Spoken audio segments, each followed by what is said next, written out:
हरे कृष्णा कृष्ण कृष्ण हरे हरे हरे राम राम राम हरे हरे। ओम अज्ञानतिमिरान्धस्य ज्ञानाञ्जनशलाकया चक्षुरुन्मीलितं येन तस्मै श्रीगुरवे नमः।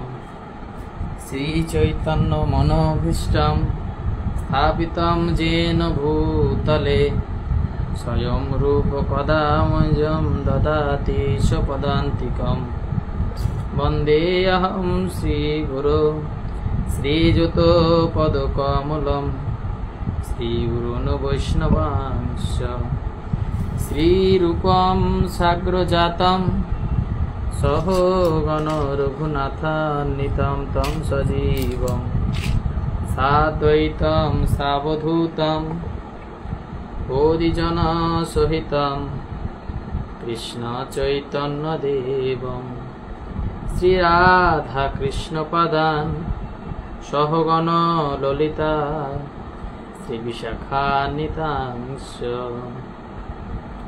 नमोऽयं विष्णुपदाय कृष्णपृष्ठाय भूतले श्रीमते भक्तिवेदान्तस्वामिनीति नामिने। नमस्ते सरस्वते देवे गौरवाणी प्रचारिणे निर्विशेषशून्यवादी पाश्चात्यदेशतारिणे। जय श्री कृष्ण चैतन्य प्रभु नित्यानंद श्री अद्वैत गदाधर शिवासादि गौर भक्त वृंद। हरे कृष्ण कृष्ण कृष्ण हरे हरे हरे राम राम राम हरे हरे। तो हरे कृष्णा আমরা লীলা পুরুষোত্তম শ্রীকৃষ্ণ ভগবানের বিষয়ে অধ্যয়ন করছিলাম। তো গত আমরা 3 দিন যাবত তার অল্প বিস্তর কথা শ্রবণ করেছি। তো আগের দিন আমরা শুনছিলাম যে কংস তিনি তার পিতা উগ্রসেনকে বন্দী করেছিলেন এবং যদু, ভোজ এবং অন্ধক বংশের যারা মুখ্য ছিলেন, অধিপতি ছিলেন, তাদেরকে তিনি নিপীড়িত করতেন, কষ্ট দিতেন। তা এর জন্য সেই সমস্ত রাজারা অন্য সমস্ত যারা একটু ভালো শাসক, একটু কঠোর শাসক, তাদের শরণ গ্রহণ করেছিলেন। এই পর্যন্ত আমরা অধ্যয়ন করেছিলাম। এবং মথুরা যে নগরী ছিল, সেই মথুরা নগরীর রাজা ছিলেন উগ্রসেন। কংস সেই উগ্রসেনকে যখন বন্দী করলেন, তখন বাকি সকলের সাথে মৈত্রী স্থাপন করলেন, সমস্ত অসুরদের সাথে। এবং মৈত্রী স্থাপন করে ঘোষণা করলেন যে আজ থেকে এই মথুরা রাজা হচ্ছে আমি নিজে, কংস মহারাজ।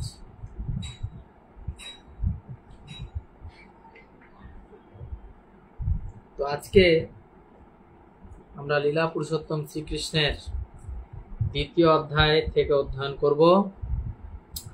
এই 2য় অধ্যায়ের আলোচ্য বিষয় হচ্ছে যে গর্ভস্থ শ্রীকৃষ্ণের প্রতি দেবতাদের প্রার্থনা। রাজা কংস কেবল যদু, ভোজ এবং এই যে অন্ধক বংশীয় রাজাদের রাজ্য এবং সুরসেনের রাজ্যই অধিকার করল না। সে প্রলম্ব, বক, চানুর, তৃণাবর্ত, অগাসুর, মুষ্টিক, অরিষ্ট, দিবির, পুতনা, কেশি আদি অসুরদের সঙ্গে মিত্রতা স্থাপন করে নিল। দেখলে এদেরকে মেরে বা এদেরকে পরাজিত করে আমার লাভ নেই, বরঞ্চ আমার যে আসরিক শক্তি সেটাকে আরো প্রবল করতে হবে। ওই জন্য উনি কি করলেন, চারিদিকে ওনার যত অসুর চেনা জানা ছিল তাদের সঙ্গে উনি মৈত্রী স্থাপন করলেন। আর কি করলেন না, সেই সময়ে মগধের রাজা ছিল জরাসন্ধ। তার কূটনীতির প্রভাবে জরাসন্ধের নেতৃত্বে সেই সময়কালে প্রতাপী রাজাদের তিনি একত্রিত করলেন এবং সে বানাসুর এবং ভৌমাসুর নামে দৈত্যরাজদের সঙ্গেও সন্ধি স্থাপন করলেন। এইভাবে সে নিজেকে সবচাইতে প্রতিপত্তিশালী করে তুললেন। তারপর সে যে বংশে কৃষ্ণ আবির্ভূত হয়েছেন সেই যদু বংশের প্রতি ঘোর শত্রুতা আরম্ভ করলেন। কংসের দ্বারা উৎপীড়িত হয়ে এই যে যদু, ভোজ এবং অন্ধক বংশীয় রাজারা কুরু, পাঞ্চাল, কৈকেয়ী, তারপরে শাল্ব, বিদর্ভ, নিষদ, বিদেহ, কৌশল প্রভৃতি রাজাদের শরণাগত হলেন। এবং তারপরে কি হলো না, কংসের এই প্রভাবে কি হলো, এই যদু, ভোজ এবং অন্ধক রাজ্য পরাভূত করে ভারতবর্ষ নামে এক বিশাল ভূখণ্ডে তারা সাম্রাজ্য বিস্তার করলো। তো এইভাবে কংস একে একে বসুদেব এবং দেবকীর 6টি পুত্রকে হত্যা করল। তখন তার অনেক বন্ধু আত্মীয় স্বজন তাকে হীন কার্যকলাপ থেকে বিরত থাকার জন্য অনুরোধ করলেন, কিন্তু পরিমাণে তাদের সকলকেই কংসের আধিপত্য স্বীকার করে তার বশ্যতা স্বীকার করতে হল। দেবকী যখন 7ম গর্ভ ধারণ করলেন তখন অনন্ত নামক যে আমাদের ভগবান অনন্ত শেষ শ্রীকৃষ্ণের অংশ প্রকাশ, সেই অনন্ত শেষ দেবকীর গর্ভে আবির্ভূত হলেন। দেবকী তখন হর্ষ এবং বিষাদে অভিভূত হলেন, যে খুবই আনন্দের বিষয়। তিনি বুঝতে পেরেছিলেন যে স্বয়ং ভগবান বিষ্ণু তার গর্ভে প্রবেশ করেছেন। তিনি তখন হর্ষিত হলেন, কিন্তু যখন তার মনে হলো যে জন্মের পরে কংস সেই শিশুটিকে হত্যা করবেন, তখন তার হৃদয় আবার বেদনায় ভরে উঠল। সেই সময় কংসের অত্যাচারে পীড়িত যদুবংশীয়দের উপর কৃপা করে পরমেশ্বর ভগবান শ্রীকৃষ্ণ ও তার অন্তরঙ্গা শক্তি যোগমায়াকে এই পৃথিবীতে আবির্ভূত হওয়ার জন্য আদেশ দিলেন। কৃষ্ণ যদিও সমস্ত জগতের পতি, কিন্তু তিনি বিশেষভাবে যদুপতি। এই যোগমায়া হচ্ছে ভগবানের আদি শক্তি। বৈদিক শাস্ত্রে ভগবানের বিভিন্ন শক্তির উল্লেখ আছে।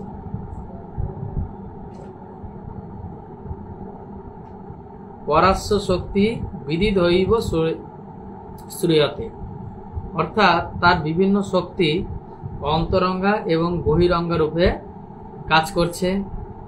যোগমায়া এই সমস্ত শক্তির হচ্ছে আদি শক্তি। এই যোগমায়াকে অভূত সুন্দর সমস্ত গাভীর ধারা অলঙ্কিত বৃন্দাবনের ব্রজভূমিতে আবির্ভূত হওয়ার জন্য ভগবান শ্রীকৃষ্ণ আদেশ করলেন। বৃন্দাবনে বসুদেবের আর এক পত্নী ছিলেন, যার নাম ছিল রোহিণী। তো তিনিও নন্দ মহারাজ এবং যশোদা মহারানীর গৃহে অবস্থান করছিলেন। কেবল রোহিণীই নয়, কংসের অত্যাচারে ভীত হয়ে যদু বংশের অনেকে দেশের বিভিন্ন জায়গায় ছড়িয়ে পড়েছিলেন। কেউ কেউ পাহাড় পর্বতের গুহাতেও লুকিয়েছিলেন। ভগবান যোগমায়াকে বললেন, দেবকী এবং বসুদেব কংসের কারাগারে অবরুদ্ধ আছে, আর আমার অংশ অবতার অনন্ত শেষ সে দেবকীর গর্ভে আছে। তো তুমি গিয়ে দেবকীর গর্ভ থেকে শেষকে রোহিণীর গর্ভে স্থানান্তরিত করো। তারপর আমি আমার পূর্ণ বৈভব সহ দেবকীর গর্ভে আবির্ভূত হব এবং দেবকী এবং বসুদেবের পুত্ররূপে আবির্ভূত হব। আর তুমি বৃন্দাবনে নন্দ এবং যশোদার কন্যা রূপে আবির্ভূত হবে। কাকে বললেন? যোগমায়া দেবী। তো যেহেতু তুমি আমার ভগ্নী রূপে আবির্ভূত হবে, তাই পৃথিবীর সর্বত্র মানুষ নানা রকম মূল্যবান সামগ্রী, ধূপ, দীপ ইত্যাদি দিয়ে তোমার পূজা অর্চনা করবে। তুমি অবিলম্বে তাদের ইন্দ্রিয় সুখ চরিতার্থ করবে। যে সমস্ত মানুষ জড় বিষয়ের প্রতি আসক্ত, তারা তোমাকে দুর্গা, ভদ্রকালী, বিজয়া, কুমুদা, চণ্ডিকা, কৃষ্ণা, মাধবী, কর্ণিকা, মায়া, নারায়ণী, ঈশানী, শারদা এবং অম্বিকা রূপে পূজা করবে। কৃষ্ণ এবং যোগমায়া একজনা হচ্ছেন পরম শক্তিমান এবং আরেকজন হচ্ছেন পরাশক্তি। ভ্রাতা এবং ভগিনী রূপে তারা আবির্ভূত হলেন। যদিও অপ্রাকৃত স্তরে শক্তি এবং শক্তিমানে কোনো ভেদ নেই, কিন্তু শক্তি সবসময় শক্তিমানের অধীন। যারা জড়বাদী তারা শক্তির পূজা করে, কিন্তু যারা পরমার্থবাদী তারা শক্তিমানের পূজা করে। কৃষ্ণ হচ্ছেন পরম শক্তিমান এবং দুর্গা হচ্ছেন এই জড়জগতে তার পরাশক্তি। বৈদিক সংস্কৃতিতে মানুষের শক্তি এবং শক্তিমান উভয়েরই পূজা করে থাকেন। বিষ্ণু এবং দেবীর হাজার হাজার মন্দির রয়েছে এবং অনেক সময় একই সঙ্গেই তাদের পূজা করা হয়। কৃষ্ণের বহিরঙ্গা শক্তি দুর্গার উপাসকেরা অতি সহজে নানা রকম জাগতিক সুখ লাভ করতে পারে, কিন্তু যিনি পারমার্থিক স্তরে উন্নীত হতে চান তাকে অবশ্যই কৃষ্ণ ভাবনার মাধ্যমে সর্বশক্তিমান কৃষ্ণের আরাধনা করতে হবে। ভগবান যোগমায়াকে এটা বললেন যে অনন্ত শেষ নামক তার পূর্ণ অবতার দেবকীর গর্ভে অবস্থান করছে। রোহিণীর গর্ভে বলপূর্বক আকৃষ্ট হয়েছিলেন বলে তাকে সংকর্ষণ বলা হয় এবং তিনি সমস্ত আধ্যাত্মিক শক্তির উৎসরূপে জীবকে রমণ আনন্দ করেন বলে তার আরেক নাম হচ্ছে বলরাম। উপনিষদে বর্ণনা করা হচ্ছে যে নায়া আত্মা বলহীনেন লভ্য, অর্থাৎ বলরামের কৃপা ছাড়া কেউই ভগবানের চরণাশ্রয় বা কোনো রকম আত্মজ্ঞান লাভ করতে পারে না। বল কথাটির অর্থ শারীরিক শক্তি নয়।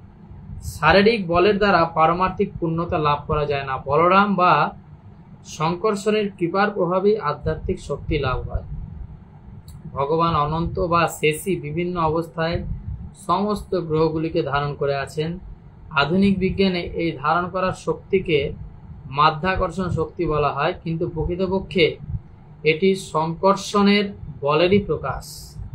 বলরাম বা সংকর্ষণী হচ্ছে মূল আধ্যাত্মিক শক্তি বা আদিগুরু। তাই বলরামের অবতার শ্রীমন নিত্যানন্দ মহাপ্রভু হচ্ছেন আদিগুরু, আর গুরুদেব হচ্ছেন পরমেশ্বর ভগবান বলদেবের প্রতিনিধি, তাই যিনি আধ্যাত্মিক শক্তি প্রদান করেন।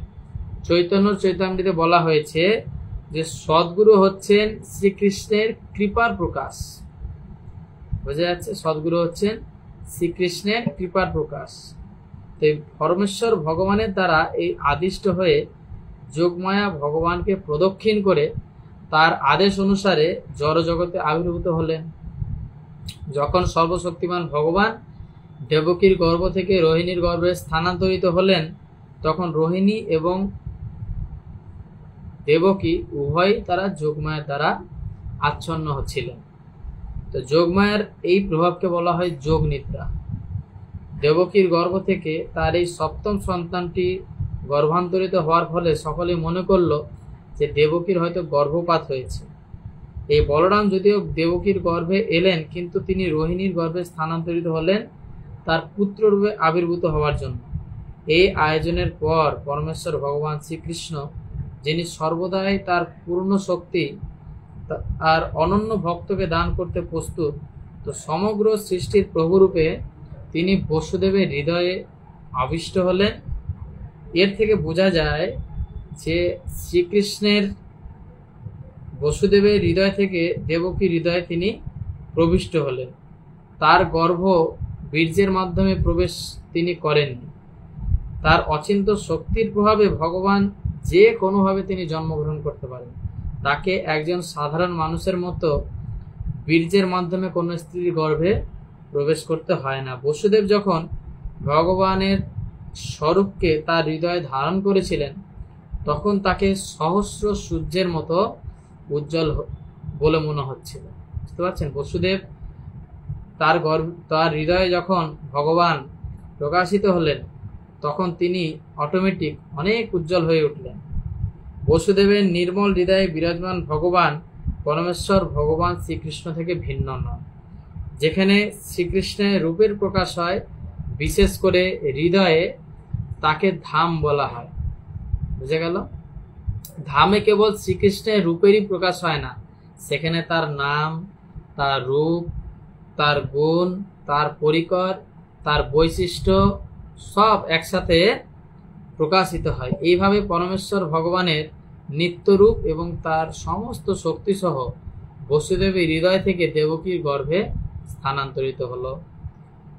ঠিক যেভাবে অস্তগামী সূর্যের রশ্মি পূর্ব দিকে উদীয়মান চন্দ্রে প্রবেশ করে, বসুদেবের শরীর থেকে শ্রীকৃষ্ণ দেবকীর শরীরে প্রবেশ করলেন।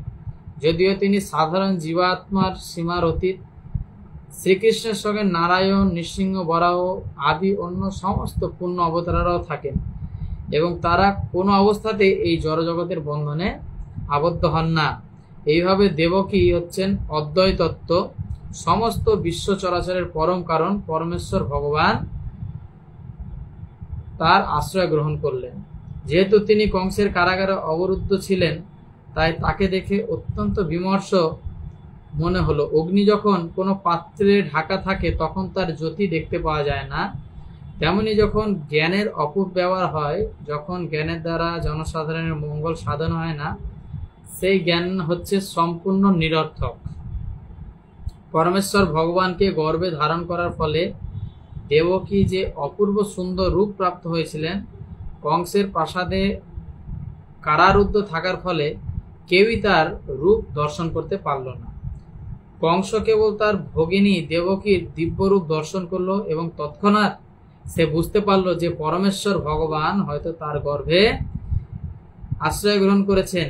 পূর্বে দেবকীকে কখনো এত সুন্দর দেখায়নি। সে স্পষ্টভাবে বুঝতে পারল যে এই গর্ভে সুন্দরতম কোনো কিছু আছে, কিছু বিরাজ করছে। এই ভেবে কংস অত্যন্ত বিচলিত হয়ে উঠলেন। সে নিশ্চিতভাবে জানতেন যে পরমেশ্বর ভগবান ভবিষ্যতে তাকে হত্যা করবে এবং তিনি বুঝতে পারলেন যে সে ইতিমধ্যে দেবকীর গর্ভে এসেও গেছে।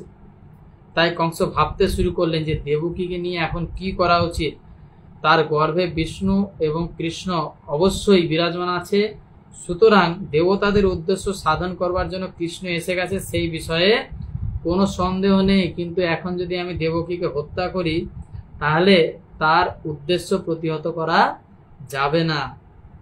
কংস ভালোভাবেই জানতো যে বিষ্ণুর ইচ্ছা কেউই প্রতিহত করতে পারে না। কোনো বুদ্ধিমান মানুষই জানে না যে ভগবানের আইন উল্লঙ্ঘন করা যায় না। অসুরদের সমস্ত বাধা বিপত্তির সত্ত্বেও তার উদ্দেশ্য অবশ্যই সিদ্ধ হবে। কংস ভাবতে লাগলো, যদি আমি এই দেবকীকে হত্যা করি তাহলে বিষ্ণু বা তার ইচ্ছা আরো প্রবলভাবে সম্পাদন করবে। এই সময় যদি দেবকীকে হত্যা করি তাহলে এটা সবচাইতে একটা জঘন্য কাজ বলে বিবেচিত হবে। তো কেউই কোনো অবস্থাতেই তার প্রতিষ্ঠা নষ্ট করতে চায় না।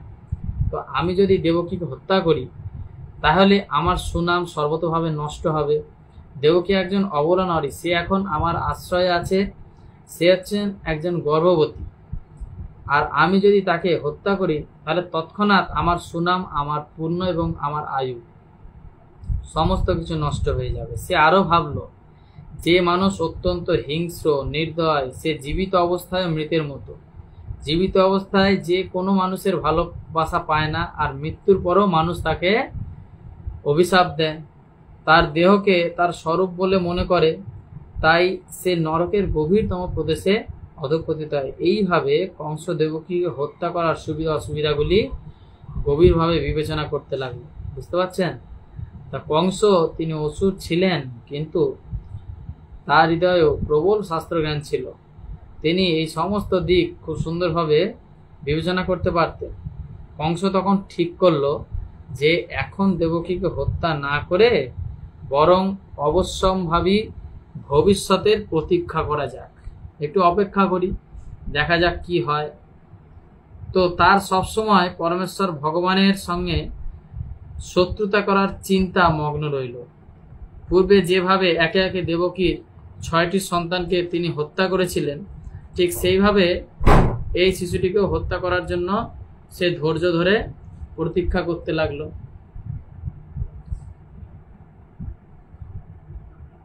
এইভাবে ভগবানের প্রতি বৈরী ভাবাপন্ন হয়ে কংস শয়নে ভোজনে গমনে সর্বক্ষণই কৃষ্ণ ও বিষ্ণুর চিন্তায় মগ্ন রইল। তার মন পরমেশ্বর ভগবানের চিন্তায় এতই মগ্ন হয়ে রইল যে সে পরোক্ষভাবে সর্বক্ষণ কৃষ্ণ এবং বিষ্ণুকে দর্শন করতে লাগলো। দুর্ভাগ্যবশত যদি তার মন সবসময় কৃষ্ণ ও বিষ্ণুর চিন্তায় মগ্ন ছিল, তবুও সে ভগবানের ভক্ত হতে পারল না, কেননা ভগবানের প্রতি সে বৈরী ভাবাপন্ন ছিল। ভগবানের শুদ্ধ ভক্ত চিত্তেও সর্বদা ভগবানের চিন্তায় মগ্ন থাকে, কিন্তু ভগবানের ভক্ত তিনি অনুকূলভাবে ভগবানের চিন্তা করেন, এবং যেহেতু অনুকূলভাবে ভগবানের চিন্তা করেন তাই সেটি হচ্ছে ভগবত ভক্তি। প্রতিকূলভাবে ভগবানের চিন্তা করা এটা হচ্ছে কৃষ্ণ ভক্তি নয়। সেই সময় ব্রহ্মা, শিব, নারদ, স্বর্গের দেবতারা অদৃশ্যভাবে কংসের আলোয় উপস্থিত হলেন এবং সুন্দর সুন্দর শ্লোক আবৃত্তির মাধ্যমে ভগবানের স্তুতি প্রার্থনা করতে লাগলেন। এই প্রার্থনাগুলি ভক্তদের অতি প্রিয়, তাই প্রার্থনা করার ফলে তাদের হৃদয়ে যে সমস্ত মনোবাসনা তা পূর্ণ হয়। তো ভগবদ্গীতাতে বলছেন ভগবান যে পরিত্রাণায় সাধুনাং বিনাশায় আছে দুষ্কৃতম ধর্ম সংস্থাপনার্থায় সম্ভবানি যুগে যুগে। এটি হচ্ছে ভগবানের প্রতিজ্ঞা। তো দেবতারা বুঝতে পারলেন যে এই প্রতিজ্ঞা পালনের জন্যই পরমেশ্বর ভগবান দেবকীর গর্ভে আশ্রয় গ্রহণ করেছেন। তা বুঝতে পেরে দেবতারা আনন্দে উৎফুল্লিত হয়ে উঠলেন এবং তারা কৃষ্ণকে সত্যম পরম বলে প্রার্থনা করতে লাগলেন। সকলেই সত্যের অনুসন্ধান করছে, সকলেই সত্যকে জানতে চাইছে। এই অনুসন্ধানই হচ্ছে যথার্থ দর্শন। তো দেবতারা প্রচার করে গেলেন যে পরমেশ্বর ভগবানই হচ্ছেন পরম সত্য, যিনি সম্পূর্ণরূপে কৃষ্ণ ভাবনায় মগ্ন, তিনি পরম সত্যকে উপলব্ধি করতে পারেন এবং শ্রীকৃষ্ণ হচ্ছেন পরম সত্য। অনন্তকালের তিনটি স্তর অর্থাৎ অতীত, বর্তমান, ভবিষ্যৎ এগুলি কোনোটাই আপেক্ষিক সত্য নয়। শ্রীকৃষ্ণ অতীত, বর্তমান, ভবিষ্যৎ তিন কালে তিনি হচ্ছেন সত্য। জড়জগৎ সবকিছু মহাকালের দ্বারা নিয়ন্ত্রিত হচ্ছে। সৃষ্টির পূর্বে শ্রীকৃষ্ণ ছিলেন, সৃষ্টির পরে শ্রীকৃষ্ণকে আশ্রয় করেই বিরাজ করে এবং সৃষ্টির পরে ধ্বংস হয়ে যাবে তখনও শ্রীকৃষ্ণ থাকবেন। তাই সর্বাবস্থাতেই শ্রীকৃষ্ণ হচ্ছেন পরম সত্য। এই জগতে যদি কোনো কিছু সত্য থেকে থাকে তাহলে তা ভগবান শ্রীকৃষ্ণ থেকেই আবির্ভূত হয়েছে। এই জগতে যদি কোনো ঐশ্বর্য থাকে তাহলে সেই ঐশ্বর্যের কারণ হচ্ছে কৃষ্ণ। এই জগতে যদি কোনো যশ থাকে তাহলে সেই যশের কারণ হচ্ছে কৃষ্ণ। এই জগতে যদি বীর্য থাকে সেই বীর্যের কারণ হচ্ছেন কৃষ্ণ। এই জগতে যদি কোনো জ্ঞান থাকে সেই জ্ঞানের কারণ হচ্ছেন কৃষ্ণ। সুতরাং সব রকম আপেক্ষিক সত্যের উৎস হচ্ছেন ভগবান শ্রীকৃষ্ণ। এই জগৎ ক্ষিতি, তেজ, অপ, মরুদ্যম এই পাঁচটি উপাদানের দ্বারা গঠিত। এই পাঁচটি উপাদানই শ্রীকৃষ্ণ থেকে উদ্ভূত হয়েছে। জড়জগতের জড় বৈজ্ঞানিকেরা জড়জগতের প্রকাশ রূপে তার কারণ দেখায় যে এই পাঁচটি উপাদানকে তারা স্বীকার করে, কিন্তু সমস্ত সূক্ষ্ম এবং স্থূল উপাদানগুলি শ্রীকৃষ্ণই সৃষ্টি করেছেন। এই জড়জগতে কর্মরত সমস্ত জীবী ভগবানের তটস্থা শক্তি সম্ভূত। ভগবদ্গীতার 7 অধ্যায়ে স্পষ্টভাবে বর্ণনা করা হয়েছে যে এই সমস্ত জড়া প্রকৃতি পরমেশ্বর ভগবানের পরা এবং অপরা শক্তি সমূহের দ্বারা সম্ভূত হয়েছে। তো জীব ভগবানের পরা শক্তি সম্ভূত আর জড়জগৎ ভগবানের অপরা শক্তি সম্ভূত। সুপ্ত অবস্থায় সবকিছুই শ্রীকৃষ্ণতে অবস্থান করছে। দেবতারা জড়া প্রকৃতির তত্ত্ব বিশ্লেষণ করে পরমেশ্বর ভগবানের স্তব করতে লাগলেন। এই জড়া প্রকৃতি কি? এই জড়া প্রকৃতি হচ্ছে একটা বৃক্ষের মতো। এই বৃক্ষ জমির উপর দাঁড়িয়ে থাকে, ঠিক তেমনি এই জড় জগতের বৃক্ষরূপী জড়া প্রকৃতির ভূমির উপর দাঁড়িয়ে আছে। এই জড় জগৎকে বৃক্ষের সঙ্গে তুলনা করা হয়েছে, কেননা এক সময় না এক সময় বৃক্ষকে কেটে ফেলা হয়। বৃক্ষ কথাটির অর্থ হচ্ছে যা একসময় কেটে ফেলা হবে। তাই এই জড় জগৎরূপী বৃক্ষটিকেও কখনো পরম সত্য বলে স্বীকার করা যায় না। জড় জগতের প্রকাশ হয় কালের প্রভাবে, কিন্তু শ্রীকৃষ্ণের প্রকাশ হচ্ছে নিত্য। জড় জগৎ বর্তমান থাকা কালেও তিনি রয়েছেন, প্রলয়ের পরেও তিনি থাকবেন। ভগবান শ্রীকৃষ্ণ হচ্ছেন একমাত্র পরম সত্য। কঠোপনিষদে জড়জগৎকে একটা বৃক্ষের সঙ্গে তুলনা করা হয়েছে, যা জড়া প্রকৃতিরূপী ভূমির উপর দাঁড়িয়ে আছে। এই গাছের দুটি ফল, সুখ এবং দুঃখ। এই জগতে দুটি পাখি বাস করে, তাদের একটি হচ্ছে জীবের হৃদয়ে শ্রীকৃষ্ণের পরমাত্মা এবং অন্য পাখিটি হচ্ছেন জীবাত্মা। জীবাত্মা এই জড় বৃক্ষরূপী বৃক্ষের ফল ভক্ষণ করছে, কখনো সে সুখরূপী ফল ভোগ করছে, আবার কখনো সে দুঃখরূপী ফল ভোগ করছে। কিন্তু অন্য পক্ষীটি সুখ এবং দুঃখ কোনো ফলই খাচ্ছে না, কেননা তিনি হচ্ছেন আত্মারা। কঠোপনিষদে বর্ণনা করা হচ্ছে যে একটি পক্ষী সেই বৃক্ষের ফল ভক্ষণ করছে এবং অন্য পক্ষীটি সে সাক্ষী রূপে তাকে শুধু দেখছে, দর্শন করছে। এই বৃক্ষের মূল তিন দিকে প্রসারিত, অর্থাৎ এই বৃক্ষের মূল জড়া প্রকৃতির তিনটি গুণ, কি কি? সত্য, রজ এবং তম। এই তিনটে হচ্ছে এই জড়া প্রকৃতির তিনটি মূল। বৃক্ষের মূল যেভাবে প্রসারিত হয়, ঠিক সেইভাবে জড়া প্রকৃতির গুণগুলির সঙ্গে সঙ্গ করার ফলে জড় জীবনের স্থায়িত্ব বর্ধিত হয়। এই ফলের 4 রকম স্বাদ আছে, কি কি? ধর্ম, অর্থ, কাম এবং মোক্ষ। এই 4 রকম স্বাদ আছে। ভিন্ন ভিন্ন রূপে এই জড়া প্রকৃতির গুণগুলির সঙ্গে সঙ্গ করার ফলে ভিন্ন ভিন্ন রূপে ধর্ম, অর্থ, কাম এবং মোক্ষ লাভ হয়ে থাকে। জড় জগতের সব কর্মই তমগুণের প্রভাবে সম্পাদিত হয়ে থাকে, কিন্তু যেহেতু আরো দুটি গুণ আছে, তাই তমগুণ কখনো সত্যগুণের সাথে মিশ্রিত হয়, আবার কখনো রজগুণের সাথে মিশ্রিত হয়। এই জড় জগতের বৃক্ষের ফলগুলি আস্বাদন করা হয় 5টি ইন্দ্রিয়ের মাধ্যমে। এই 5টি জ্ঞানেন্দ্রিয় 6 রকমের কষাঘাত খেয়ে থাকে। সেই 6 রকমের কষাঘাত কি? সেগুলি হচ্ছে শোক, মোহ, জরা, ব্যাধি, ক্ষুধা এবং তৃষ্ণা। এই জড় শরীর বা এই জড় জগৎ 7টি আবরণের দ্বারা আচ্ছাদিত। সেগুলি কি কি? সেগুলি হচ্ছে ত্বক, পেশি, মাংস, মেদ, অস্থি, মজ্জা এবং বীর্য। এই গাছের 8টি শাখা। সে 8টি শাখা কি কি? মাটি, জল, আগুন, বায়ু, আকাশ, মন, বুদ্ধি এবং অহংকার। এই শরীরের 9টি দ্বার, কি কি?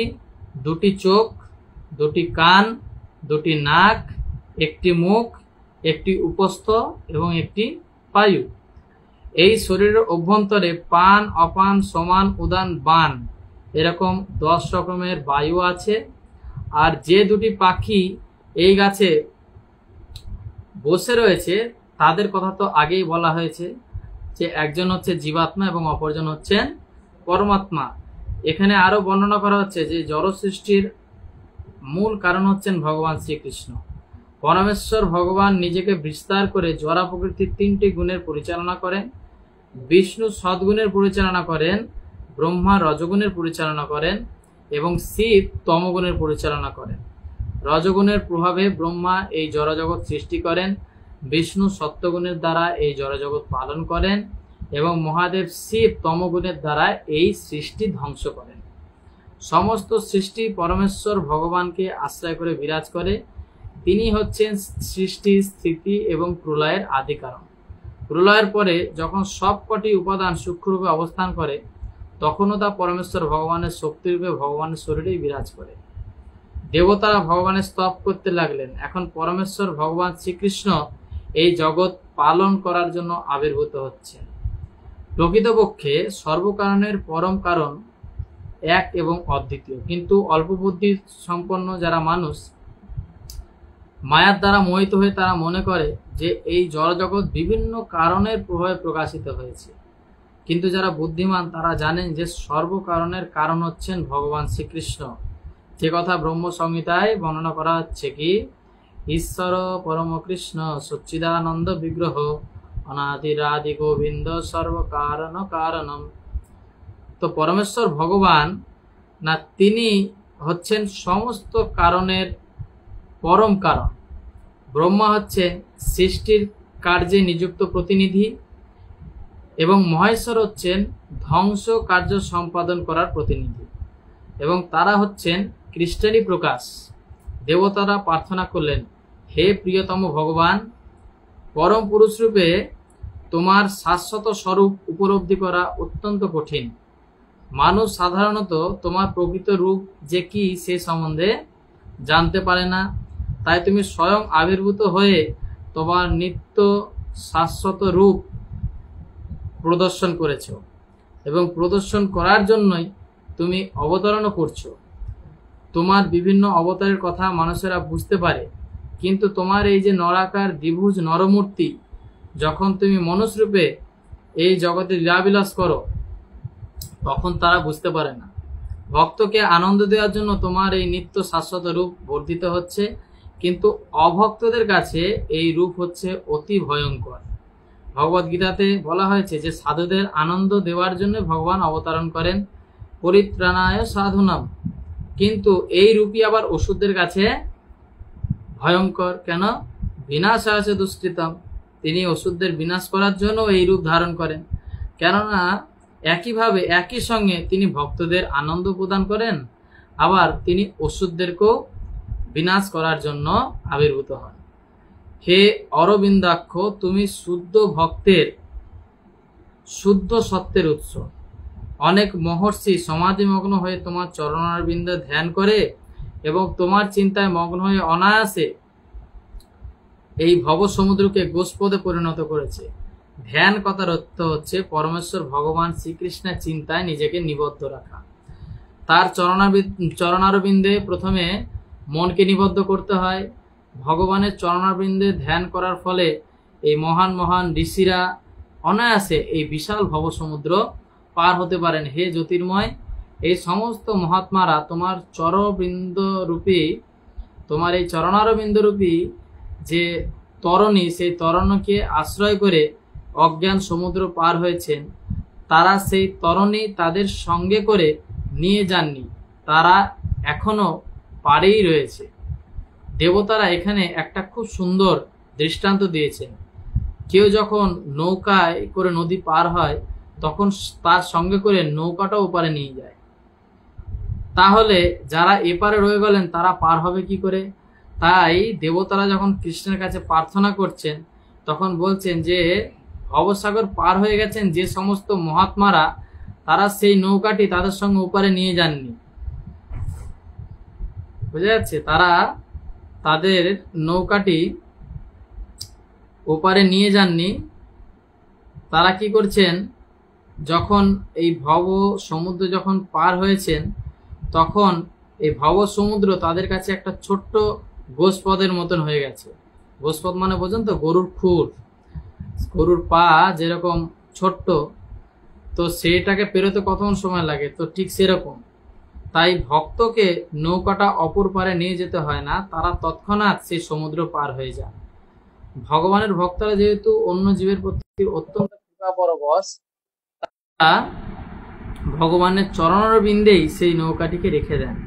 যে কেউ ভগবানের চরণারবিন্দ ধ্যান করতে পারেন এবং তার ফলে সে অনায়াসে এই ভব সমুদ্র থেকে পার হতে পারেন। ধ্যান করার অর্থ হচ্ছে পরমেশ্বর ভগবানের চরণারবিন্দে মনকে একাগ্র করা। যদি ভগবানের চরণারবিন্দে ধ্যান করা মনে হচ্ছে ভগবানেরই ধ্যান করা, যারা নির্বিশেষবাদী তারাই ভগবানের চরণারবিন্দকে স্বীকার করে না।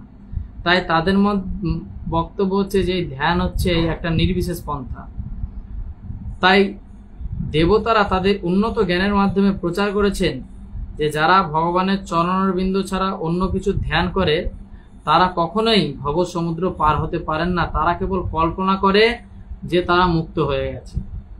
হে কমলনয়ন ভগবান, তাদের মনোবৃত্তি কলুষিত হয়ে গেছে, কেননা তারা তোমার চরণারবিন্দে ধ্যান করতে পারেননি। ভগবানের এই ধরনের অবমাননা সূচক আচরণের ফলে নির্বিশেষবাদীরা যদিও সামরিকভাবে নির্বিশেষ ব্রহ্ম উপলব্ধি স্তরে উন্নীত হতে পারে, তবুও তাদের আবার এই জড়জগতে অধঃপতিত হতে হয়। নির্বিশেষবাদের কঠোর তপস্যা এবং কৃচ্ছ সাধনের মাধ্যমে ব্রহ্মজ্যোতিতে লীন হতে পারে, কিন্তু তাদের মন জড়কলুষ থেকে মুক্ত হয়নি। তারা কেবল জড় অস্তিত্বকে স্বীকার করার চেষ্টা করছে। তার অর্থ এই নয় যে তারা মুক্ত হয়ে গেছে, তারা আবার অধঃপতিত হয়। তাই ভগবদ গীতাতে বলা হচ্ছে যে নির্বিশেষবাদীদের পরম সত্যকে উপলব্ধি করতে হলে অনেক ক্লেশ সহ্য করতে হয়। ভগবতের প্রথমেও বলা হয়েছে যে ভগবানের প্রতি ভক্তিপরায়ণ না হলে কর্মের বন্ধন থেকে কখনো মুক্ত হওয়া যায় না। এই বিষয়ে ভগবান শ্রীকৃষ্ণ নিজেই বলেছেন যে শ্রীমদ্ ভাগবতে দেবশ্রী নারদের উক্তি রয়েছে এবং এখানে দেবতারাও সেই সত্যরই পুনরাবৃত্তি করছেন। যারা তোমার চরণারবিন্দে ভক্তিপরায়ণ হতে পারেনি তারা তোমার অনুগ্রহ লাভ করতে পারে না এবং তাদের পরম উদ্দেশ্য সাধিত হয় না। নির্বিশেষবাদীরা মনে করে তারা মুক্ত হয়ে গেছে, কিন্তু পরমেশ্বর ভগবানের প্রতি কোনো অনুগ্রহ তাদের হয় না। তারা মনে করে কৃষ্ণ যখন এই জড়জগতে আসেন তখন তিনি জড় শরীর ধারণ করেন, তাই তারা ভগবানের অপ্রাকৃত চিন্ময় রূপ দর্শন করতে পারে না। সেই কথা ভগবত গীতাতেও বলা হয়েছে যে অবজানন্তি মাংমুরা, এই জড় জগতের কামনা বাসনা থেকে মুক্ত হয়ে মুক্তির স্তরে উন্নীত হওয়ার সত্ত্বেও নির্বিশেষবাদীরা অধঃপতিত হয়। তারা যদি কেবল জ্ঞান অর্জন করার জন্যই জ্ঞানের অনুশীলন করে কিন্তু ভগবানের চরণারবিন্দে যদি ভক্তিপরায়ণ না হয় তাহলে তাদের কোনোদিন ঈপ্সিত ফল তারা লাভ করতে পারে না। তারা কেবল ক্লেশই ভোগ করে, এছাড়া আর কোনো কিছুই তাদের প্রাপ্তি হয় না। ভগবত গীতাতে ভগবান স্পষ্ট বলছেন যে ব্রহ্ম উপলব্ধি সব নয়। ব্রহ্ম উপলব্ধির মাধ্যমে জড় বন্ধন থেকে মুক্ত হয়ে শান্তি লাভ যিনি করতে পারেন এবং সব কিছুর প্রতি যিনি সমদৃষ্টি সম্পন্ন হওয়া যেতে পারে, কিন্তু তারপর অবশ্য ভগবত ভক্তির লাভ করতে পারে। ব্রহ্মভূত অবস্থায় অধিষ্ঠিত হওয়ার পর যখন ভগবত ভক্তির অনুশীলন শুরু হয় তখনই কেবল ভগবত ধামে ভগবানের সঙ্গে নিত্যকাল থাকবার সৌভাগ্য অর্জন করা যায়। সেটি হচ্ছে ভগবত ভক্তির অনুশীলনের ফল। ভগবানের ভক্তরা কখনোই নির্বিশেষবাদীদের মতন অধঃপতিত হয় না। ভক্ত এই জগতে এলেও তিনি সবসময় ভগবানের চরণারবিন্দ প্রতি আসক্ত থাকেন। ভগবত ভক্তির পথে হয়তো অনেক প্রতিবন্ধকের সম্মুখীন হতে হয়, কিন্তু নির্ভয়ে তারা এই সমস্ত বাধা বিপত্তি অতিক্রম করে যান। তারা শরণাগতির ফলে জানেন যে পরমেশ্বর ভগবান শ্রীকৃষ্ণ সর্ব অবস্থাতেই তাদের রক্ষা করবেন। শ্রীকৃষ্ণ নিজেই ভগবানের ভগবত গীতায় তিনি প্রতিজ্ঞা করে গেছেন যে নমে ভক্তা প্রণশ্যতি। হে প্রিয়তম ভগবান, এই জড়জগতের সমস্ত জীবেদের কল্যাণের জন্য তুমি নিত্য শুদ্ধ সত্যময় তোমার আদি স্বরূপে আবির্ভূত হয়েছ। তোমার আবির্ভাবের এই সুযোগে সকলেই অনায়াসে এখন পরমেশ্বর রূপে তোমার রূপ এবং লীলাসমূহ সম্বন্ধে অবগত হতে পারবে। চতুরাশ্রমের সকলেই তোমার এই দিব্য আবির্ভাবের সুযোগ লাভ করতে পারবে। হে লক্ষ্মীপতি মাধব, তোমার সেবায় যুক্ত হয়েছে যে সমস্ত ভক্ত তারা কখনোই অতি উন্নত পথ থেকে নির্বিশেষবাদীদের মতো অধঃপতিত হয় না। তোমার আশ্রয় গ্রহণ করার ফলে তারা হেলা ভরে মুক্তির পথে অসংখ্য দূরতিক্রম মায়াবন্ধক প্রতিবন্ধক সৃষ্টিকারী মায়ার সেনাপতিদের মস্তকে পদাঘাত করতে করতে তারা অগ্রসর হয়। হে প্রাণনাথ, তুমি জীবের মঙ্গল সাধনের জন্য তোমার অপ্রাকৃত রূপ নিয়ে আবির্ভূত হও, যাতে তারা তোমার মুখোমুখি হয়ে তোমাকে দর্শন করতে পারে। বৈদিক শাস্ত্র বৈদিক বিধি অনুসারে তারা তোমার আরাধনা করতে পারে এবং সিদ্ধি লাভের জন্য তোমার ধ্যান করতে পারে এবং শাস্ত্রের নির্দেশ অনুসারে তোমার ভজনা করতে পারে। হে প্রাণনাথ, যদি তুমি সচ্চিদানন্দ স্বরূপে আবির্ভূত না হতে তাহলে নির্বোধ জীবেরা তাদের গুণ অনুসারে তোমাকে নিয়ে কেবল জল্পনা কল্পনাই করত। বোঝা গেল, দেবতারা খুব সুন্দরভাবে ভগবানের কাছে এরকম প্রার্থনা করছেন।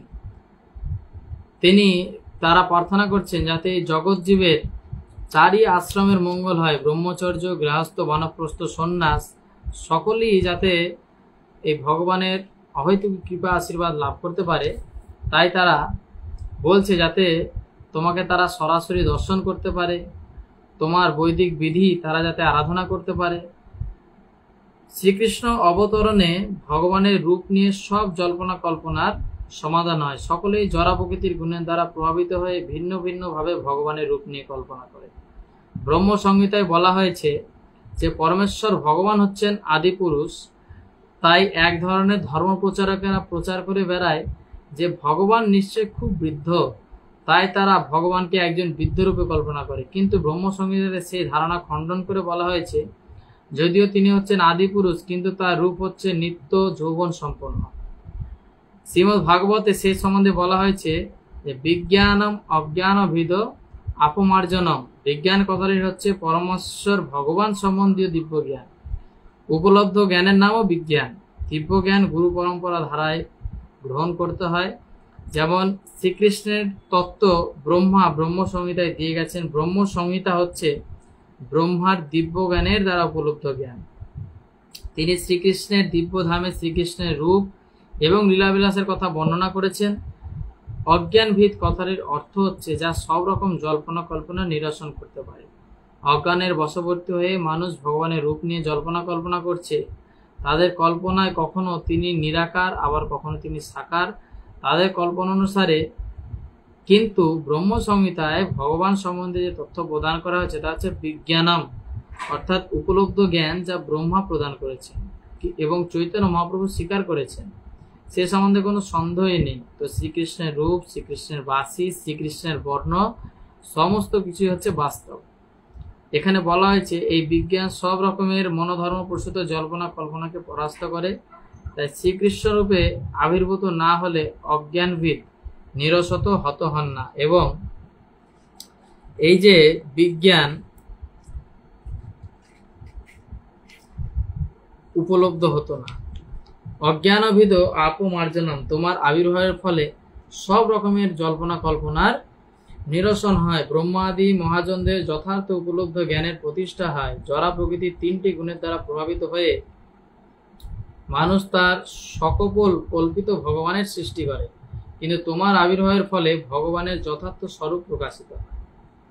এইভাবে নির্বিশেষবাদীদের সবচেয়ে বড় ভ্রান্তি হচ্ছে যে তারা মনে করে যে ভগবান যখন অবতরণ করেন তখন তিনি সত্যগুণে জড় আকৃতি ধারণ করেন, কিন্তু প্রকৃতপক্ষে শ্রীকৃষ্ণ বা নারায়ণ রূপে সর্বতভাবে জড় কলুষমুক্ত, সর্বতভাবে জড় গুণের অতীত। সর্বশ্রেষ্ঠ নির্বিশেষবাদী শঙ্করাচার্য স্বীকার করেছেন যে নারায়ণ পরহ ব্যক্তা, অর্থাৎ জড় সৃষ্টির প্রকাশ হয়েছে অব্যক্ত বা নির্বিশেষ প্রকৃতির থেকে বা মহত্তত্ব থেকে, কিন্তু শ্রীকৃষ্ণ সম্পূর্ণরূপে এই জড়া প্রকৃতির অতীত।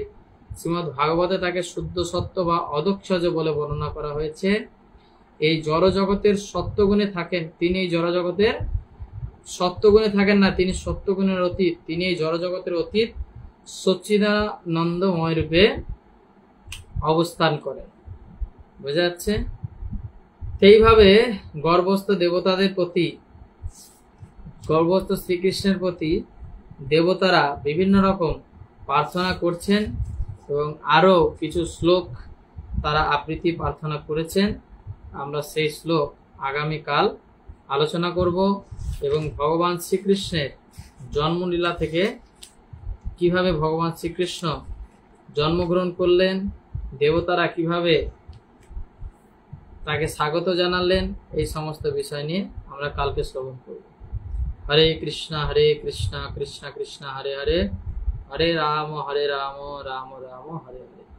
জয় কৃষ্ণচন্দ্র ভগবান কি জয়, শ্রী প্রভুপাদ কি জয়। নিতাই গৌর প্রেমানন্দে। হরি হরি বল।